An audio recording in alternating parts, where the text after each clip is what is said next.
ভারত পাকিস্তান যুদ্ধের আঁচ লাগতে শুরু করেছে দুই দেশের ক্রীড়াঙ্গনেও ক্রমেই বাড়ছে অস্থিরতা। যুদ্ধের উত্তাপ বাড়তে থাকায় টুর্নামেন্ট স্থগিত করতে বাধ্য হল বিসিসিআই।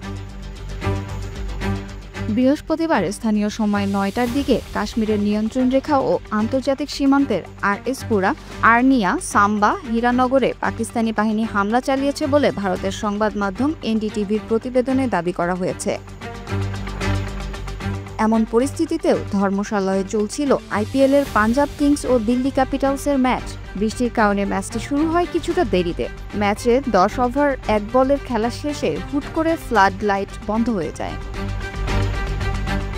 এরপর ম্যাচটি পরিত্যক্ত ঘোষণা করা হয়। ইএসপিএন ক্রিক ইনফোর তথ্য মতে নিরাপত্তা শঙ্কায় স্টেডিয়াম খালি করতে বলেছে আইপিএল কর্তৃপক্ষ, তাই ম্যাচটি পরিত্যক্ত ঘোষণা করে দেওয়া হয়েছে। এর আগে অবশ্য এই ভেন্যুর পরবর্তী ম্যাচটি সরিয়ে নেওয়ার ঘোষণা দেয় আইপিএল কর্তৃপক্ষ। এর আগে কলকাতার ঐতিহ্যবাহী ইডেন গার্ডেনের হামলার হুমকি দেওয়া হয়েছে। ক্রিকেট অ্যাসোসিয়েশন অব বেঙ্গলের অফিসিয়াল ইমেইলে পাঠানো বার্তায় আইপিএলের ম্যাচ চলাকালে মাঠে বোমা হামলার ঘোষণা দেওয়া হয়।